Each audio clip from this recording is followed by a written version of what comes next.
অনেক সন্তুষ্ট হয়ে গেছে এবং বিশ্বাস করেন আলহামদুলিল্লাহ আমি তো মনে করি যে আমি 75% বেশি দূরে পাস করবো এটা আমার একটা ধারণা। কেন আপনার আরেকটা কথা, এটা আমার প্রাইভেট জীবন। আমি বলছি আল্লাহ তুমি আমাকে বেদ যেতে পেরেছি, বেদ আসছে, আমি আলহামদুলিল্লাহ 1000 টাকা তোমার দিস পারপাস অনলি, যে আমাকে যে আল্লাহ দাঁড়া করাইছে যে আল্লাহ আমাকে তুমি বেদ যেতে করবো। আমার ওয়াইফও 1000 টাকা কাজে আল্লাহ তুমি আমাকে বেদ যেতে করবো না।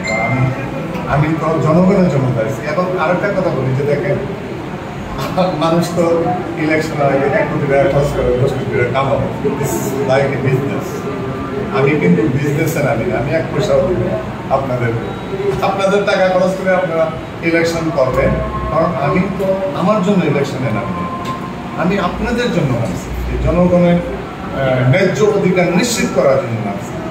সেই জন্য এগুলো যখন শুনে সত্যিকার তারপর মানুষ অনেক কিছু শুনে। আর বিশ্বাস করতে আমি গত বছর 11টা দেশে বলছি 1 মাস সব দেশে মন্ত্রী নিয়েছিলাম। আমার টাকা পয়সার কোনো অভাব নেই, ইজ্জত সম্মানের কোনো অভাব নেই। আমি শুধু নামছি জনগণের ন্যায্য অধিকার নিশ্চিত করা।